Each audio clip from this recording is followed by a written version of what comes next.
말씀의 제목은 저주의 선지자와 축복의 선지자입니다. 하나님께서는 선지자를 통해서 주님의 말씀을 우리에게 알려주시고 이스라엘 백성들에게 하나님의 뜻을 선포해 주셨습니다.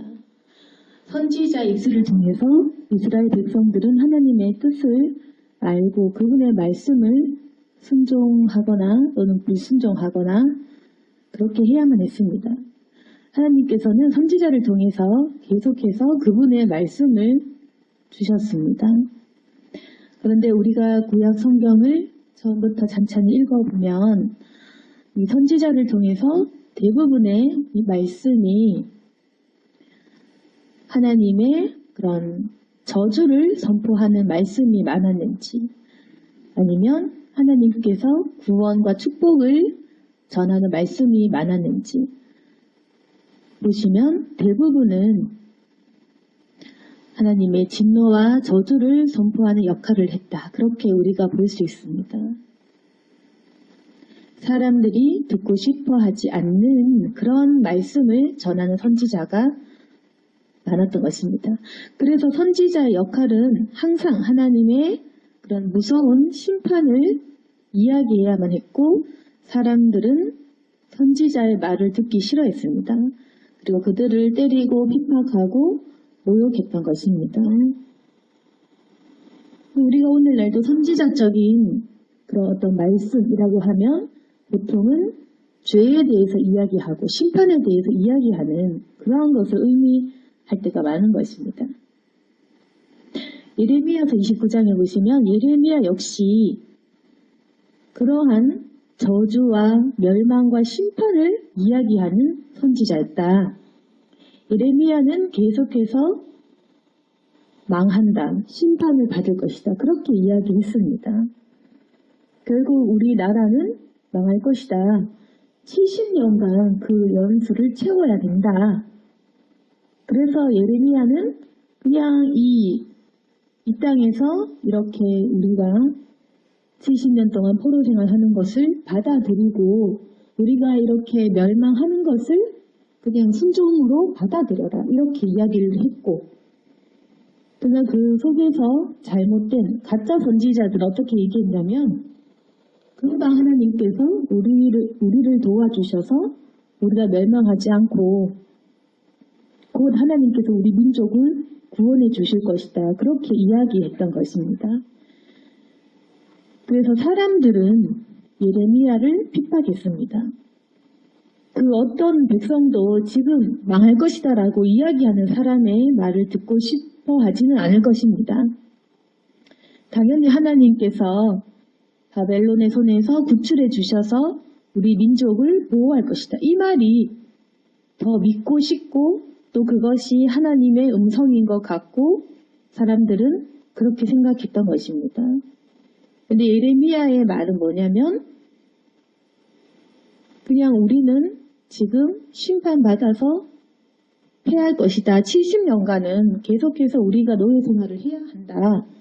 그러나 그 속에서도 희망을 가질 것은 결국에는 하나님께서 나중에는 우리를 돌아오게 할 것이다. 이러한 말이었지만 사실 70년이라 하는 것은 살아생전에 안 된다는 것입니다. 70년이라고 하면 웬만한 사람은 다 죽는 것. 10년, 20년이 아니라 70년이라고 했을 때는 희망이 없는 그러한 메시지였습니다. 그러나 결국에는 예레미야의 말이 옳았습니다.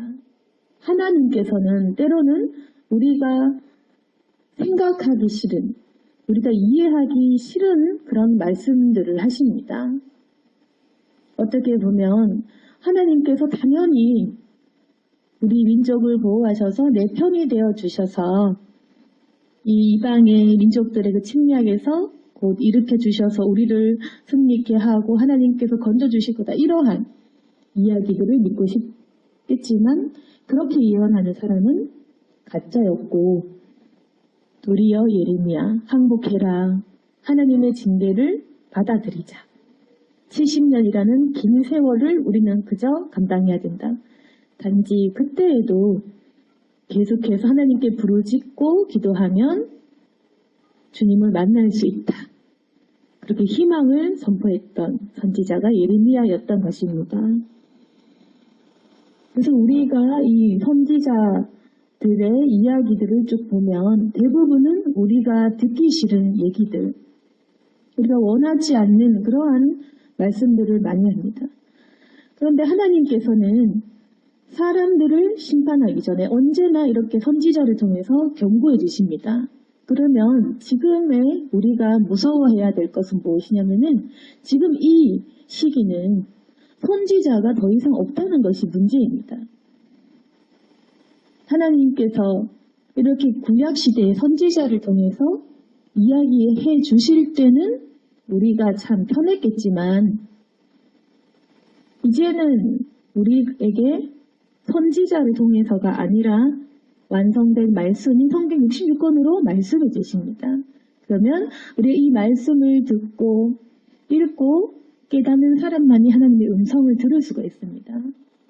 정말 두려운 것은 이제 하나님의 그 음성이 들리지 않을 때, 그때가 굉장히 암담한 것입니다. 우리 신구약 중간기에는 하나님의 말씀이 없었기 때문에 암흑기였습니다. 400년 동안 하나님의 말씀이 없을 때, 그때는 사람이 갈 바를 모르는 것입니다. 시편 74편 9절에도 어떠한 말씀이 있냐면 우리의 표적은 보이지 아니하며 선지자도 더 이상 없으며, 이런 일이 얼마나 오래는지 우리 중에 아는 자도 없나이다. 그러니까 선지자가 더 이상 없다, 이러한 표현이 나타나고 있습니다. 더 이상 선지자가 없다. 그러면 이제 하나님께서 어떠한 심판과 징계를 내리시고 하나님이 언제 구출해 주실지 아무것도 모른다는 것입니다. 그렇게 구약의 시대가 끝이 나고 예수님이 오시는 그 시기까지 하나님의 말씀은 들리지 않았습니다. 그리고 예수님께서 오셔서 그분의 복음의 말씀을 우리에게 주셨습니다. 지금 이 시대는 선지자는 없습니다. 선지자는 끊어지고 이제 선지자를 세워서 사람들을 이끄는 시대는 아닙니다. 우리 마음에 성령이 계시고 우리는 말씀을 통해서 하나님의 그 뜻과 음성을 듣는 그러한 시대입니다. 그 말씀을 듣고 우리 안에 있는 성령께서 그 말씀의 뜻을 깨닫게 하십니다. 그러면 더 이상 선지자가 끊어진 이 시대에서 선지자의 말씀을 들으려면 말씀을 읽는 수밖에 없는 것입니다. 다시 말해서 성경을 읽으면 선지자가 나에게 있는 것이고, 성경을 보지 않으면 선지자를 통해 하나님의 말씀을 더 이상 들을 수가 없다는 것입니다. 우리의 귀가 열리느냐 닫히느냐는 내가 이 성경의 말씀을, 성경에 계시된 말씀을 가까이 하느냐 안 하느냐에 따라서 우리에게 말씀이 있느냐 없느냐가 결정된다는 것입니다. 성경을 보는 사람, 보지 않는 사람, 하나님의 음성을 듣는 사람, 듣지 않는 사람, 그렇게 나뉘어진다는 것입니다. 더 이상 이 사람의 선지자를 세워서 말씀하지 않기 때문에 유튜브나 이런 거 보면 가짜 선지자, 이단, 이상한 사람들의 얘기만 듣기 때문에 우리가 잘못된 그런 길을 갈 수가 있습니다. 그리고 자기가 선지자라고 얘기하는 사람은 대부분 이단, 사이비 이런 경우가 많습니다. 지금은 선지자를 세워서 하는 시대가 아니라 성령을 통해서 말씀을 깨닫게 하죠. 왜냐하면 이 말씀이 완성된 이 성경의 말씀이 있기 때문에 그렇습니다. 그런데 또 하나 중요한 것은 이 말씀을 듣는 사람이 있지만 또 순종하는 사람과 순종하지 않는 사람이 있습니다.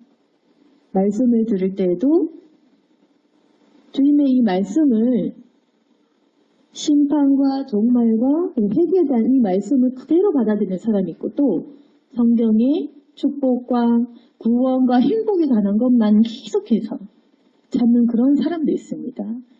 이렇게 말씀을 골라서 듣다 보면 자기 죄 때문에 하나님의 음성을 올바르게 우리가 듣지 못하고 우리가 또 길을 헤맬 수 있다는 겁니다. 근데 본문에 요나에 나오는 이 니느웨 백성의 회개를 보시기를 원합니다. 요나는 니느웨 백성을 품지도 않고 미워하고 마지못해서 종말의 메시지를 선포한 수렴이었습니다. 그래서 오늘 본문에 보시면 요나가 그 성읍에 들어가서 하루 동안 다니며 외쳐 이르되 40일이 지나면 니느웨가 무너지리라 하였더니, 요나가 불순종하다가 마지못해 순종을 하며 그렇게 하루 동안 다니면서 외쳤을 때 참 희한한 게도 그렇게 믿을 만한 선지자였는지도 모르고, 또 그 하루 동안 다니며 외쳤을 뿐인데도 니느웨 사람들은 하나님을 믿고 금식을 했다는 것이 굉장히 참 놀라운 일입니다. 니느웨 사람들은 요나 입장에서는 원수였지만 하나님께서는 니느웨 사람들이 하나님을 믿고 금식하고 굵은 배 옷을 입고, 니느웨 왕도 또 그렇게 굵은 배 옷을 입고 제 위에 앉고 이렇게 회개를 했을 때 그들의 죄와 심판을 없애주셨습니다. 취소하셨습니다. 그래서 오늘 이 말씀을 보실 때 니느웨 사람들의 회개는 과연 어떻게 이루어졌을까? 믿을 만한 사람이어서 이 말씀을 들었겠습니까? 아니면 이 말씀이 좋아서 들었겠습니까? 도대체 이 백성들은 어떻게 이 말씀을 듣고 믿고 회개까지 했는지 모르겠지만 니느웨 백성들은 선지자의 그 저주의 말씀을 믿고 들었습니다. 우리가 잘 될 것입니다 하는 말은 듣기 좋고 좋지만 네 인생이 잘 안 될 거다 이렇게 얘기하면 누가 좋겠습니까? 만약에 우리도 이때처럼 어떤 선지자가 나타나서 대한민국이 40일 지나면 망합니다 하면 누가 이 말을 진정으로 듣고 믿고 싶겠습니까? 비난하고 그 사람의 어떤 허점을 들추어내서 이 말씀이 틀렸다라는 것을 우리가 증명하고 싶을 것입니다. 40일 뒤에 나라가 망한다. 내지는 40일 뒤에 당신은 망할 것입니다 하면 당연히 우리는 기분부터 상할 것입니다. 그리고 무턱대고 아니다라고 얘기할 것입니다. 그런데 니느웨 사람들은 40일 뒤에 니느웨가 망한다라고 했을 때 모두가 그 말씀을 믿고 두려워 벌벌 떨면서 금식을 선포했던 것입니다. 그리고 그 위에 있는 사람들 7절에 보시면 왕과 그의 대신들이 조서를 내려 니느웨 선포하 이르되 사람이나 짐승이나 소떼나 양떼나 아무것도 입에 대지 말지니 곧 먹지도 말 것이요 물도 마시지 말 것이며 사람이든지 짐승이든지 다 굵은 베옷을 입을 것이며 힘써 하나님께 부르짖을 것이며 악한 길과 손으로 행한 강도에서 떠날 것이다. 하나님이 뜻을 돌이키시고 그 진노를 그치다 우리가 멸망하지 않게 하시리라. 그렇지 않을지 누가 알겠냐 하지라. 이렇게 생각했다는 것입니다. 요나라는 사람이 그냥 망한다라고 선포했을 뿐인데 그 말을 듣고 행동으로 막바로 그렇게 실현에 옮긴 것입니다. 먹지도 않고 회개하고 악한 것에서 떠나고 그렇게 하면 하나님이 우리를 멸망하지 않게 할지도 모른다라고 믿었습니다. 그래서 하나님께서는 그들이 행한 것, 악한 길에서 돌이켜 떠난 걸 보시고 그분의 뜻을 돌이키사 그들에게 내리라고 말씀하신 재앙을 내리지 아니하시니라. 회개할 때 하나님께서는 자신의 뜻을 돌이키셨습니다. 주님이 원하신 것은 이렇게 악한 것에서 떠나서 회개하는 것, 바로 그것이었습니다. 그래서 이 말씀의 주제는 뭐냐면은 요나가 주인공이 아니라 하나님이 선택하시고 하나님이 세우신 요나가 주인공이 아니라 요나의 말을 통해서 회개한 니느웨 백성의 그 구원, 그 구원의 역사, 하나님께서 용서하신 그 회개와 용서가 바로 핵심인 것입니다. 주인공은 요나가 아니라 회개한 니느웨 백성이었습니다. 중요한 것은 회개한 백성이 되는 일입니다. 이 사람들은 어떻게 나라 전체가 멸망할 것이다 라고 기분 나쁜 이야기를 선포하는 이 사람의 말씀을 그렇게 듣고 믿고 행했는지, 어떻게 그렇게 믿을 수 있었는지 우리는 그 믿음을 생각해 보아야 될 것입니다. 만약 우리도 이런 상황에 처했다면 우리나라가 곧 망한다라는 얘기를 듣거나 나에게 어떤 화가 닥칠 거다라는 얘기를 듣거나 그렇게 했을 때 우리의 반응은 어떻겠습니까? 어쩌면 우리는 화부터 낼지 모릅니다. 하나님 왜 그렇게 하시냐? 하나님 나에게 왜 그러시냐? 그렇게 한다면 하나님이 맞냐? 라는 그런 반응을 보일 것입니다. 우리의 생각은 항상 하나님의 명령과 말씀을 듣기보다는 내 뜻대로 되어지는 것을 원합니다. 그러나 하나님께서 나에게 저주와 화를 말씀하셨을 때 니느웨 백성들처럼 두려움으로 죄에서 떠나서 간구한다면 주님께서는 심판하신다고 했던 그 뜻에서 자기 마음을 돌이키십니다. 그래서 구원해 주십니다. 회개는 니느웨 백성같이 해야 되는 것입니다. 믿고 싶다고 믿는 것이 아니라 요나가 믿을 만한 선지자라서 그런 것이 아니에요. 요나가 눈물 흘리면서 이 사람들 품었겠습니까? 그것도 아닐 것입니다. 마지못해 전했는데 하루 동안 다니며 했는데 얼마나 진정성 있는 말씀이었겠습니까? 사람의 심령은 듣고자 하면 들리고 듣기 싫으면 안 들리는 것이지 그 누구의 핑계를 댈 수는 없는 것입니다. 우리에게는 지금 저주의 말씀을 선포하는 선지자의 말씀이 필요합니다. 우리에게는 이 저주와 멸망을 얘기하는 그 말씀을 들을 내 마음의 준비가 필요합니다. 진짜 말씀, 가짜 말씀, 어떤 설교나 어떤 말씀을 듣든지 보든지 대부분 진짜는 이런 저주와 회개를 이야기합니다. 구약의 선지자같이 이야기하는 말씀이 진리일 경우가 많습니다. 그런데 만약에 그저 구원과 축복만을 이야기한다면 가짜의 확률이 많습니다. 사탄은 우리가 듣고 싶은 얘기를 할 것이고 하나님의 말씀은 우리의 심령을 골수로 찌르며 우리를 회개하도록 그렇게 역사를 하시기 때문에 그렇습니다. 그래서 진리의 말씀은 우리를 죄에서 떠나게 하고 회개하게 하고 사람을 돌이키게 하기 때문에 진리의 말씀은 그러한 역할을 합니다. 근데 진리가 아닌 가짜 말씀은 사람을 그냥 불안하게 하거나 아니면 사람을 그냥 게으르게 살게 나태해지도록 하도록 죄를 깨닫지 못하도록 돌이키지 못하도록 그렇게 가짜 진리는 그렇게 한다는 것입니다. 그러나 진짜 말씀은 우리를 회개하는 그러한 말씀. 그러면 우리는 진리를 찾아서 구하고 그러한 말씀을 듣고 읽고 그 말씀을 순종한다면 니느웨 백성같이 구원의 은혜를 입을 수가 있는 것입니다. 오늘 말씀을 정리하겠습니다. 성경에서 선지서를 이렇게 쭉 읽어보시면 일관되게 선지자들은 어떠한 말씀을 증거했는가?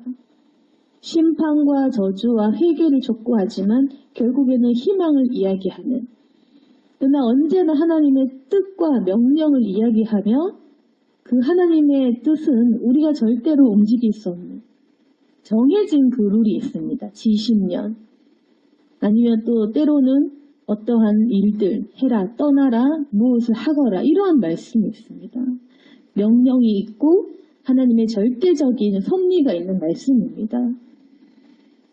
그러나 우리는 그 말씀을 대체적으로 거부하고 성경에 있는 복음과 구원과 어떤 응답의 말씀만 바랄 때가 많습니다. 지금 이 시기를 겪는 우리가 마찬가지입니다.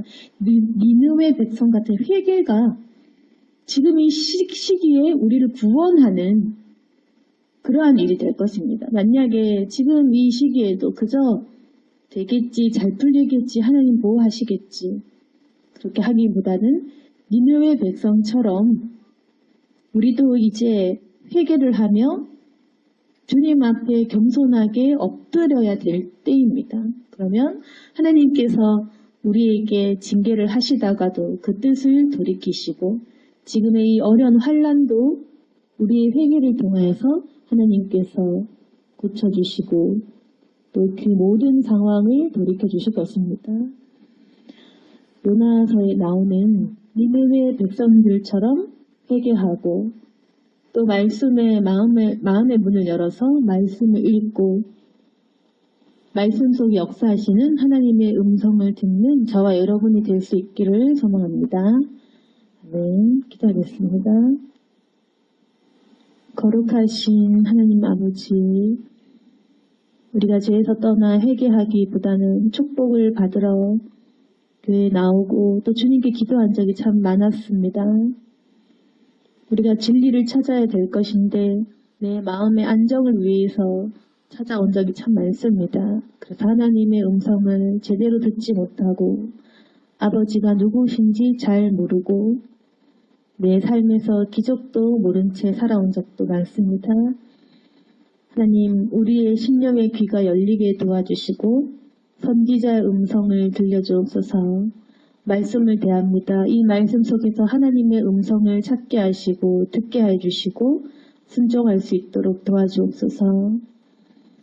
주님, 이제는 주님의 모든 말씀에 순종할 준비가 되기를 원합니다.